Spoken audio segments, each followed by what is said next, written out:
Welcome back. It's been a while since the last review, hasn't it? So who wants to talk about fighting games? I mean, look at all the current offerings. We already have a wide selection in the modern console market involving games both old and new. Guilty Gear, the King of Fighters, Street Fighter, Tekken. Just about any old and new series is available at a moment's notice. And let's not forget the loads and loads of preserved games people can still try out via emulation and netplay. The modern era really does open wonders, which is part of the bigger message I want to send within today's review. Sometimes it's a good thing to move forward and appreciate what people bring to the table. And why is that? Well, we're about to learn a very valuable lesson on why some old games aren't worth it. Let me fucking just... Shit.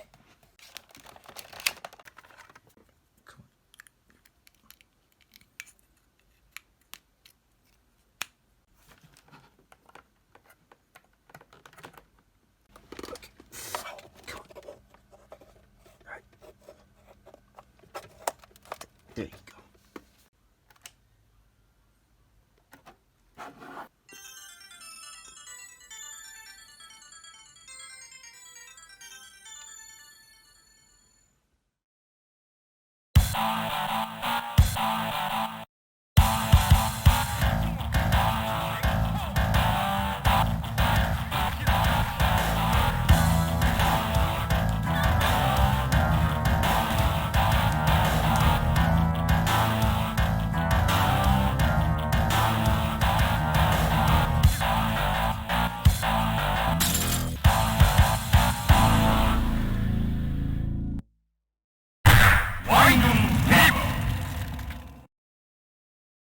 Welcome to Fight Fever, or Wang Jun Wang, developed by Viccom.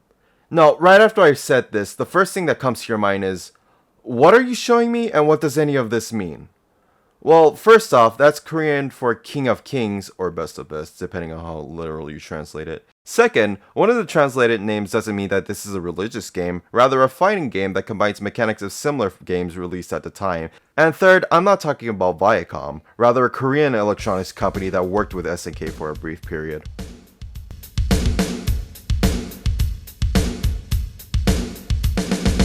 Welcome to the year 1975. Korea had jack and shit in terms of video games besides the rare appearance of imported or bootleg Pong console arcade machines. And after some months later, created clone replicas of said machines and renamed them simply to Computer TV. I wish I was joking, but yes, they simply called Pong that. How in God's name? So after some signing up Pong consoles later, in 76, Korean game consoles started to make the rounds, and thus a whole new world was open in terms of electronics. Namco games started getting bootlegged over, notably Galaga and Rallycross. Home computers were now surfacing, starting opportunities of game development. Consoles could be both imported and sold under rebrands or bootlegs. Yes, your eyes do not deceive you, that is the Sega Master System being sold by Samsung and an NES sold by Hyundai. And if you're asking, that Hyundai? Well yes, surprisingly Hyundai originally wasn't just a car manufacturer, they had multiple segments of a conglomerate known as Hyundai Group. And even then, I'm not surprised by the quality of how this stuff comes out. I mean, Korea usually has similar offerings which aren't up to par with their origins. The US advert on the left has more identifiable offerings, meanwhile, what is anything on the Korean side? I can't even... This is scaring me. And the imports and bootlegs kept coming in, until the personal computer became the best platform for games. Yeah, even before the heyday of modern PC gaming, the IBM swept through Korea like wildfire starting in '92, and console development as a result started to fall flat. I mean, there were still games for consoles still being made, but the last ones mentioned on hardcoregaming101.net will all be focused on the PS2, including some PS1 titles such as Manic Game Girl, which I have a strong feeling will show up on this channel at some point. So now you're asking, okay great, but where does Viccom fall into any of this? Well, don't worry. We're here now. Back in 91 anyways. Now, be warned. Getting any information on this history is as rare as our focus game at the moment. Like trying to find soup particles in a lake. Meaning that this review won't be able to get into the minds of the developers per se. This review may mostly show the face value of what the game presents. Enter Kim Ka-pang. God, I wish it was him, but I don't blame you for thinking so as well. He's the namesake of the guy we're talking about. This is Kim Kapwam. Ignore the picture quality, I know it's shit too. But yes, originally a third dan in Taekwondo and an assistant to a Korean-Japanese pro wrestler named Nikki Dozan, he was a very frequent traveler to Japan. After a while one day in the late 1980s, he started a company named Victor. No, I'm not that one either. Listen, life is just weird sometimes. Anyways, where was I? Oh right, Victor. I mean the first implementation of Viccom. So Kapwan made the company and centered it around Japanese arcade imports. And by that, I mean disassembling said imports and bootlegging them to hell. I mean, this was common practice at the time with Namco games as well, like the Galaga and Rally Cross edits. Seriously, I'm sorry for bringing this up now, but why the fuck did they edit Rally Cross to far card? I mean, look at this shit, are you seeing? And Kapwam had to deal with some legal issues with the first company, making him jump ship to a new company, Viccom, meaning he could start anew with SNK. Which is kind of funny now that I think about it, since given how Victor was handled, it would have been obvious that SNK would have been cautious of him, but I guess they were willing to give him a second chance.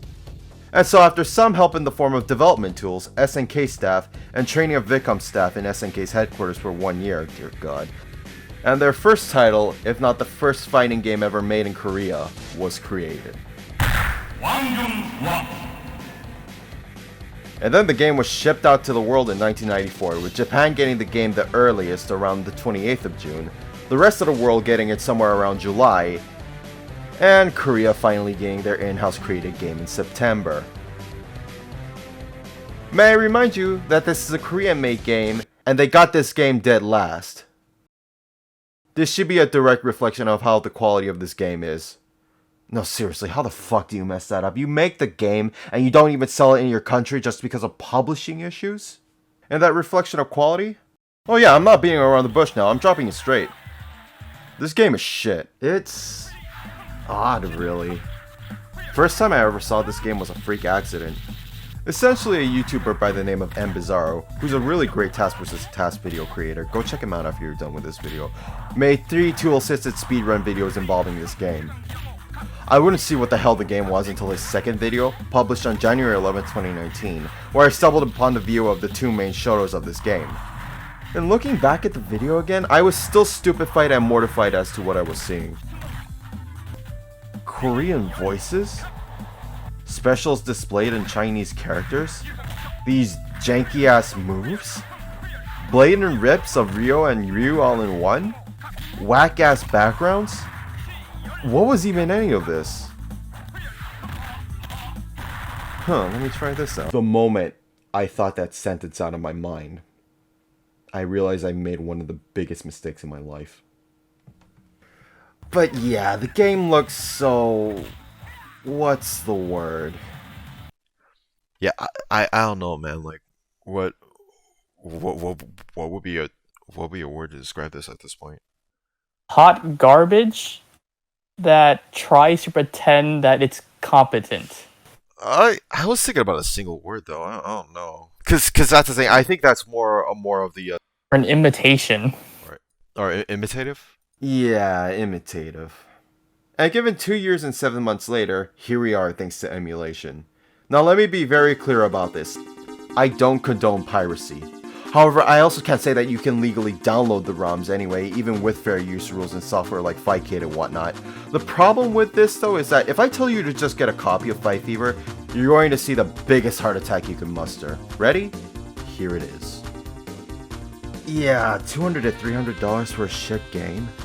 Just because it's on the Neo Geo, and even then the home AES consoles cost anywhere from $250 to $1,000 on the secondhand market, and not reading or doing more of your research that well may cause you to accidentally buy an envious arcade machine for more?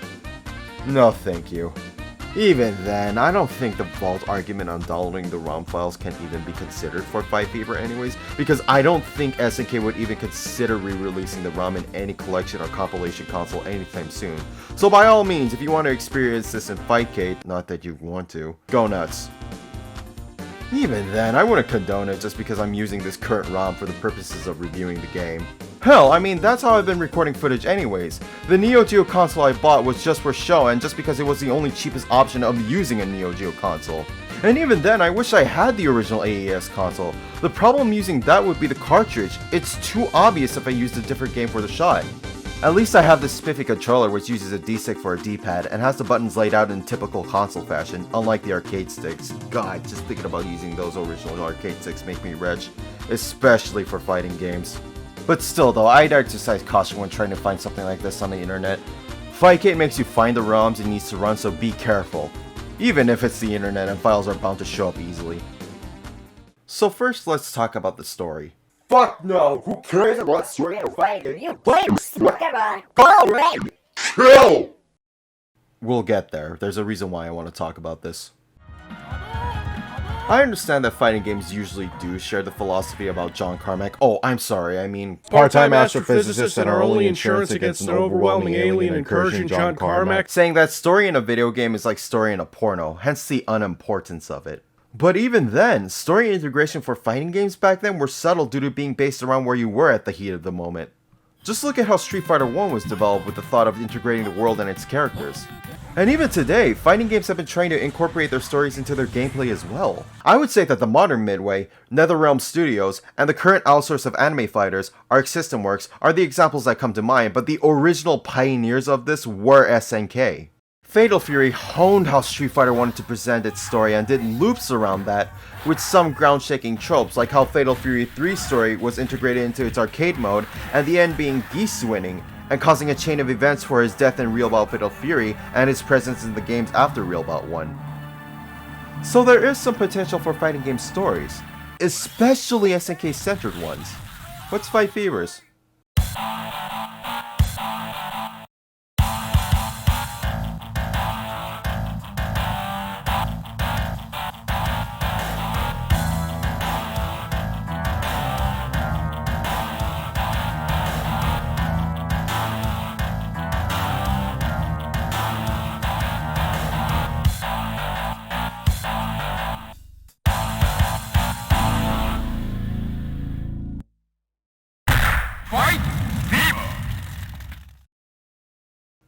Oh, thankfully the Korean version lays out a story blurb.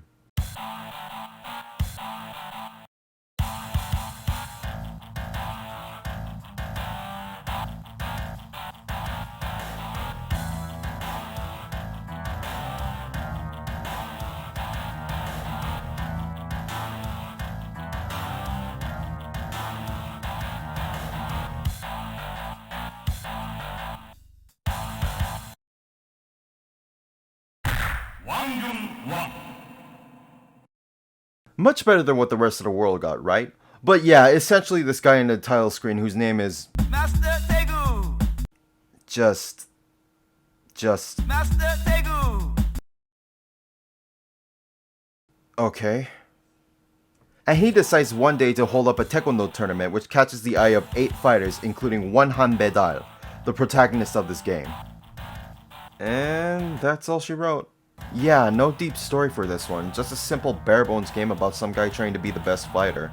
Well, that's kind of disappointing coming from an SNK certified thing, but then again, this is humble beginnings or possibly how things were supposed to be initially. Just easy to take in, which I can understand. Sometimes we want to pick up and play a game. Too bad about this piece of shit. So let's enter in a credit and take the whole game in. First off, since it's an SNK game, we need to understand what our inputs are since the usual SNK controller, or in this case, arcade stick, looks something like this. Every character essentially has 4 basic attack buttons, 2 light and heavy punches and kicks. As for movement with the stick, it's very basic. Moving forward, moving backward, jumping, and crouching. If you're looking for any advanced movements such as short jumps or super jumps, well, they're not here. Remember, this game was released in the 90s. Most of the fighting games at that time were trying to copy what Street Fighter 2 did. And that's not just for the control scheme. The whole gameplay is supposed to mirror the first 2 Capcom PlayStation 1 versions of Street Fighter 2, except for the lack of 2 medium attacks. Thankfully, we have forward and backdashing as well, but even that... Oh, we'll get to that very soon. Fuck. Piece of shit. Now, keep in mind that I said the game tries to copy the magic of Street Fighter 2. which was the style at the time. And it's obvious even from the character select with its creative design. The global set of characters this game offers along with their flags, mainly 2 people from Korea, 2 Americans, and the rest having single entries. Now here's the thing as we transition from this screen to gameplay. Originally I was going to do a bit and make fun of what I thought as a sin count of the angry video game nerd talking about one fighting game's memorable characters and comparing his current subject matter at hand. Not to mention, the characters were memorable. You know, Scorpion, Sub-Zero, Liu Kang, Johnny Cage, Sonya, Kano, Raiden. We all know them. But who the fuck remembers Wolf, Leaf, Thug, Mantaz? I only know them because I'm looking at them. The second I turn this off, I'll go back to my blissful existence of not remembering. And then say, yeah, we're not gonna do that, that's hokey as shit. But that's the thing. One of the goals of a fighting game at first glance is to sell you their characters. Not just their designs, but their whole gameplay and moveset as well. And that's one of the biggest hurdles that all fighting games have to jump across. So how well does this game do on the start of the character select? Well, for me personally, I can identify only 4 characters. The main character, his rival on the bottom, the girl right next to the main character, and the final boss, who's only available in versus play by the way, so, you know, fuck that. The remaining 5, however, don't catch my eye at all. Hell, even one of the characters I recognize isn't interesting me at the moment, and even for the review, my only plan was to play as the main character as is. Okay, so the first point of sale didn't work, so the game must sell itself better with gameplay then, right? Well, no. No, it doesn't. In fact, things are going to get worse starting here. So first off, in order to talk about that second point of sale, we gotta talk about how this game controls universally. People have usually said that this is essentially a Fatal Fury game playing in the Art of Fighting engine, so how does this equate exactly? Well, the first thing I want to talk about is that movement is a bit slow. But this is usually the case for most walk speeds in fighting games. And attacks seem to come out at the speeds they do based on their strengths. So that's fine, but now comes advanced techniques. Now, I'm no stranger to older fighting games with tight input windows. I mean, I pop in Fatal Fury Special on occasion to mess around. Sometimes I'm really bored and decide to go through the arcade mode of Street Fighter 1, but this input system is fucked beyond belief compared to the others. At least some of the older games can control decently when it comes to dashing and specials. Okay, except that. And before we continue on, I want to explain something clearly about this phrase. You see, this is essentially a Japanese portmanteau of 2 words, kuso, meaning shit, and game, meaning, well, game. Thanks, katakana. Now, from my experience, there are 3 separate categories in terms of describing games. One is essentially a masterpiece in regards of everything the game offers. Meanwhile, the other 2 are tied to kusoge. The first category for kusoge is more around the game, while still being fine, having something wrong with its internal structure. Usually, I see fighting games which are still fine have this sort of category attached to them. Street Fighter Alpha 1, my personally favorite Street Fighter game, being a great chain combo-centric Street Fighter with the issues of damage scaling not being tweaked very well, is a great example of this. And I could list so much more examples pertaining to this. Arc System Works is a major culprit of this as well. Guilty Gear Games before X2 Aston Core fit this category tremendously. And their well-known licensed anime fighter titles, specifically Sailor Moon S Jogai Ranto and the peak of balance brokenness Hokuto no Ken, shows that fun kusoges can still exist in many forms and roles. And then there's the actual kusoge, meaning that the game doesn't work and is a shit show to play and understand. This is that game. Take it all in. Oh yeah, you smell that? Mmm, that's some top tier diarrhea. So let's start with explaining the special moves, or rather their input leniency. The best way I could describe this is with 2 visuals for one specific Core video in particular. No wait, I mean 2 visuals from 2 specific Core videos in particular. Wait. Oh no. Oh god, please, Gerald, don't get at me. Oh fuck! Well, I'm fucking dead. So here are the Hadoken, or rather, quarter circle forward input windows for two games. The one on the top is Street Fighter 1, and the one on the bottom is Street Fighter 2, or rather the modern day input window for the quarter circle forward. As you can see, the Street Fighter 1 input window is very strict, requiring a specific input type, while the Street Fighter 2 input allows you to input the move much slower than normal. Okay, not too slow, but you get the picture. At least you can input the special by your own pace. Now, imagine seeing these two and me trying to tell you the input leniency of the game released before Fight Fever, Fatal Fury 2. If we were to graph the input leniency of Power Wave, I'd say it'd be this. So we're still strict, but not too strict. Now imagine that Fight Fever had Fatal Fury 2's input leniency, but had a hard time taking the inputs into this god-awful buffer system, I swear to Christ! This is going to be the sole reason you die in any instance of this game. See, when I say buffer system, you be expecting, oh, the game recognizes my input a few frames before and essentially pre-orders my move for me. No! No. How about the game remembering an input you did a second ago and adding that input along with whatever you're trying to do? Yeah, that was supposed to be a special attack. Specifically this one. Looking back through the footage, so I think the game at one point took this as an okay input. Also, these specials are just... You know that feeling where you go, where have I seen this before? This is essentially it. The specials in this game are legit a copy of some of the previous fighting games before this.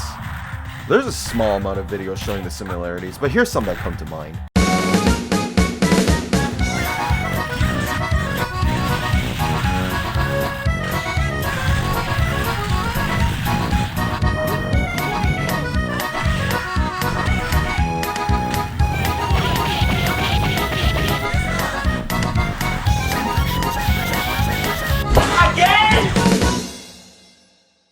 I personally can't forgive this, but one big glaring issue covers this whole identity crisis of a game.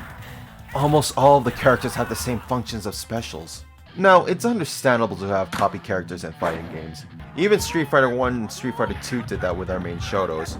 But at least those games provide other characters with different moves and functions, even if they try too hard to make different functions. The move list for Fight Fever, however, has characters doing the same moves just with different coats of paint. Almost all the characters will have this moveset. One projectile, one Tatsumaki-esque move, one rapid attack or Zanitsuken-esque move, one different random aerial special that doesn't make sense in a certain regard, and one super move when their health is at 20%. And that's it. I mean, some characters may have actually different specials, but they all have so much similar moves that at a certain point it becomes bland. Also, note in that list, I didn't mention one single uppercut or shoryuken special. Well, there are some exceptions, such as Miyuki here having a shoryu input, but given how this game works, good luck inputting it. I couldn't. Or some characters having missing moves, or more than one variation of the list above, like this commando over here who has one projectile and two charging moves. And on the note of some of the move lists, none of them are even Taekwondo related. Okay, maybe these four, but what's up with the rest of the characters? And even then, the Taekwondo fighters shoot Hadokens and grab people in fucking head drops. That's not even remotely what you learn in real Taekwondo. One good point I can see from this game is that when a special is performed correctly, the name is displayed. If your board is Western or Japanese, it'll show Hanja, I mean Kanji, I mean Chinese. Which seems confusing, but then again, Korea used to have Chinese as its written language, but it only benefited scholars and leaders. Korean boards, on the other hand, show, well, Korean. But there is a way to have a Western board display Korean. I'll be honest, I thought I had to buy or find a ROM of the Korean version of the game, but then I found out that pressing the test settings button and by checking the soft dip switches, you could set the language to Korean and see the special attacks as such, because who the fuck would know how to do that? I mean, most of the videos I've seen documenting these games just have the game run in English with the Chinese characters. But there's one thing I can't forgive about this good point. It displays special names correctly, and that's great. But remember the super moves I was talking about? Yeah, their names don't show up, you just have to eye the character's movements to see if you did it right. That's fucking absurd. Why make this one mechanic work alongside other mechanics, but not one specific thing that's similar to the other one? Why make stuff seem convenient for most things, but not all the things that also need it? So we have a lackluster move list plagued by a bad input window and buffer system. This means the game essentially plays like a digital rock and sock robots. I mean, yeah, it's fun for a bit if you're doing multiplayer, but then you try single player and the cracks really show. Yes, I know, fighting games are more enjoyable in multiplayer, and this game has the issue of both players essentially playing a whack Fatal Fury character that has the grace of inputting moves like a tapir, but single player shows the issue of one player having the shitty input system, while the CPU just selects what to do whatever it wants. So it has perfect play, even on the easiest difficulty. That means good luck spending multiple continues just to beat this piece of shit. As for multiplayer footage, well, I think this'll speak for itself. Oh, of course. That's like one of them. Of course, Korea would feel themselves. But the problem is that, like, you can accidentally, like, input a backdash while trying to do something. Like, see, like that. Oh, Yeah. God. Oh, shoot. Yeah. I didn't even want to be here, but like, okay. What the hell is this? This is... I don't want to be that guy, but that is, this is the women's self-defense kick that they teach you. That is! If Taekwondo actually taught you his units, can I be You're clearly not telling me something here. Yeah, there's clearly something you're not telling me. What? No, the game just doesn't work. Yeah, no, legitimately, this is basically a legitimate, fully licensed bootleg. It's not that you're doing anything wrong. Yeah. It's the game just doesn't work. Trust me, I played this piece of crap too. Yeah, Parsec is kind of wild. Every time I punch, I add a credit. Oh well. Every time you punch, you add a credit. I just assumed the button was arbitrary. No. Jesus. Wait. Oh, I can't go past 99. No. I did it. Alright. That did no damage. What the fuck was that? Wait, it straight up misses there. Even though it's a fucking hit grab.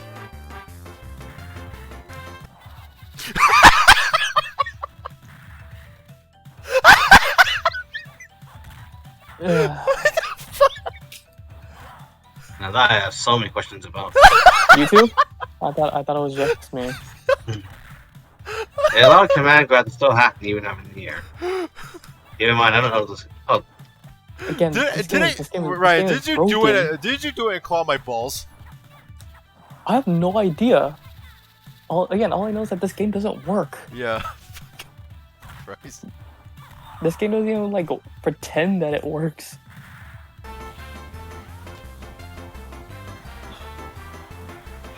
That was a combo. Yeah, so all the epics, and yeah, you're stuck. I didn't think this game was going to be competent enough to have a stun mechanic. I swear, I didn't. That's super? Yeah, it's a super. These moves are disgusting. I know, right? It's not even like these are moves that are supposed to be jokes. You're supposed to take these moves seriously, but they're fucking jokes, all of them. What do you think, just in general? I mean, you get the idea. I'm just trying to fight against you trolls, for one. But do you think, in terms of multiplayer, it's fine? Nah. No? Okay. No, it's I mean, understandable. Because, like, who the fuck would want to play this game? Yeah, you know, I quit, dude. I don't want to play this game anymore. This is cock garbage. If these guys are kings, I'm okay with being a peasant. Wait, how do you use projectile? Of course, before punch for him. I don't know. I tried a few times. It actually didn't give me the input. No, that's Again, what I'm saying. The input, the game doesn't work. Alright, you want to stop it there? I mean, sure. Yeah. I'm fine with not playing this game ever again. Okay, please. So, you guys want to play a better game now, or? Sure. Alright. Alright. Anything. Okay, yes. Jesus fucking Christ. like, could we play a good game? yeah, okay, let's play a good game. What's even worse is that this was all recorded on netplay via Fightcade or remote play via Parsec. Thankfully, Fightcade operates a rollback netcode, meaning that connections are more stable in-game. But too bad no one really wants to play this game, because why? For the other side though, Parsec is technically people playing on your computer via remote share. Too bad the netcode is technically delay based, so if you're on Wi-Fi, prepare to see some lag spikes or the picture freezing. Anyways, where were we? Oh, right. So as we've seen from the commentary of other people, the multiplayer just doesn't work. There's literally no thought into playing this game strategically, which is where I now present this short dialogue when I was gathering footage and research. Just because, yeah, who the fuck cares about Fight Fever? Like, Fight Fever isn't a game that is good. So why would it matter? So right? Would it be just only consider it like low mid-level, I'm assuming, or? I would consider Fight Fever to not have a level, because like the people who know what it is know it exists and are like, why would I play this game instead of literally any other game? Anything else? Like you would rather play like CPS 1 FSF2 or Yeah, like legitimately, I would rather play literally any other game. Like Fight Fever is one of those fighting games that I legitimately think has no value. There are a lot of fighting games that like have zero value, and I can honestly say that Fight Fever is an unremarkable bad game. So yeah, but like I don't know why you chose Fight Fever, but I think it's not a great choice. I know. Well, that's kind of the point. It's just like I just wanted like I think my idea was I'm done to write. Let me just wash my mouth with shit, and also like show how. And also show like how Korean game design was in a manner of speaking, because I think there is some sort of interest to it. It's just that's the worst part. Is I guess it's like notable for being a Korean game made back then. I don't know. Like I could have picked that romantic game girl. I don't know. It could have been worse. Like it. No, but like the thing is, I would consider Fight Fever bad but unremarkable, right? Right. Because there's a lot of fucking bad fighting games on the Neo Geo. Like, there's a ton of bad fighting games on the fucking Neo Geo. Right. You can talk a really long time about some of the special ones, right? Like, you could talk about fucking 8 Marbles for hours, because that game is just so shitty. But, like, you sit down and or, like, Cho Climax Heroes, great example of, like, you can talk about that game for a really long time. Right. Because there's actually a lot of shit to talk about. Right. You sit down and you talk about best of best, and you don't have a lot to talk about, because, like, what the fuck do you talk about in Best of Best? Like, they're the exact same! Right. Like, and you look at them, like, have you seen the cast of Best of Best? It's just Street Fighter! And not only that, the fucking control is ass! Yeah, like, it's just Street Fighter 2, but bad! Like, why the fuck would I do that, instead of just play Street Fighter? Or even then, since you're on the fucking Neo Geo, just do Fatal Fury 2. Yeah! Now, what did we mean about skill level? Well, a majority of fighting games, if they have a player base, will have 3 separate categories based around how someone can play the game real well. Low skill mostly centers around beginners who are starting to learn the game. Medium skill centers around the player understanding a few combos and certain gameplay mechanics, but are still lacking something compared to high levels, who are near gods at a game and can understand what to react to, when to react, and what combos they should use with their character given the circumstance. Now, since this game doesn't have a player base, that means the game has no skill ceiling whatsoever. Until some people decide to run tournaments of this game to spite me, in which case someone please come to my house and end me for my ignorance. But yeah, not looking good for the goofy Korean fighting game. But now we come to the worst part. I have to beat single player. Fuck. Well, to mitigate the damage, I made it so that the CPU's difficulty was at 1. Not like that fucking helps. But also decided to use save states to mitigate stress and migraines. And before you accuse me of cheating, let me just say that SAK were the first ones to sort of create the save state. This right here is the Neo Geo memory card used for the AES home consoles. It essentially is a physical save state that stores and loads only one instance. So yeah, not technically cheating. Still though, I think using the save states on my end may have been a bit overkill because I kind of thought the worst might happen. I'll explain as we move along. But first note that throughout the whole video, I haven't mentioned the music in general. Well, it's kind of meh. No track I can remember stands out, except for maybe one instrument they use, but I can't even fucking take a listen.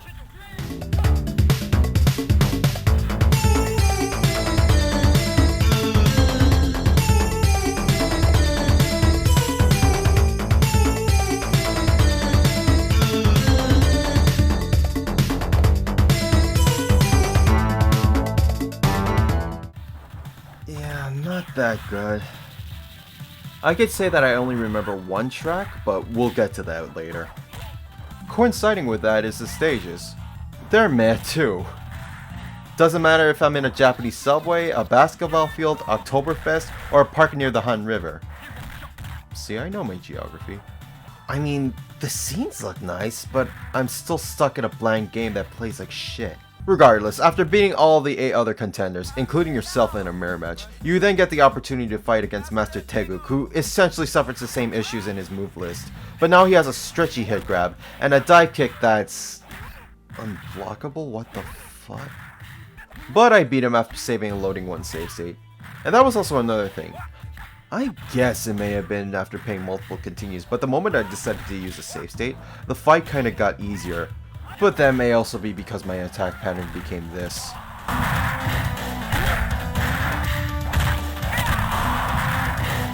Yeah, that's boring. Even more so because I essentially had to do that with the rest of the cast because good fucking luck inputting anything. And also I might have been desensitized to the controls. But we beat him and we are now Taekwondo champ of the world.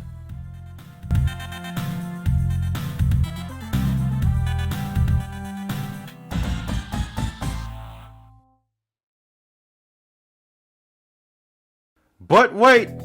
There's more!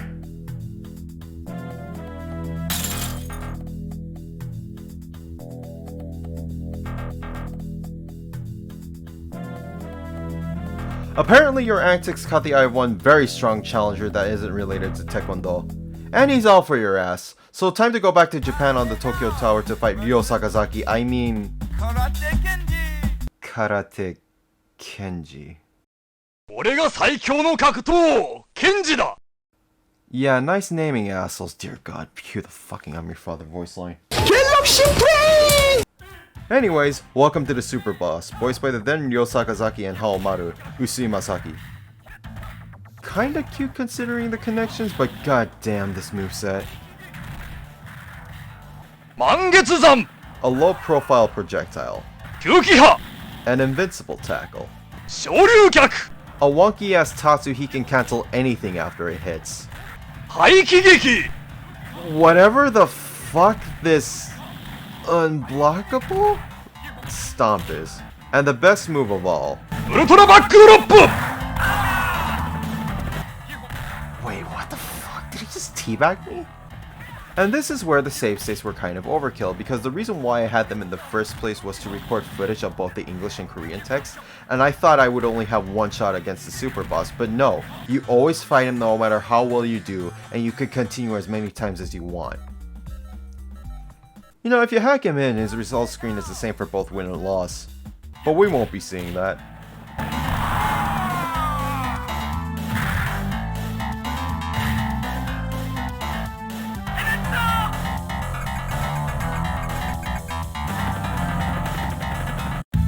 There we go. Now we're the best fighter in the world. And the credits play in Korean no matter what language you select. Who is the best of best in this situation? No one. Fucking no one. Everyone loses. Even you. That's fight fever. Just don't. You're better off playing anything else. Hell, even original Street Fighter 2 would suffice, and I hate that fucking game.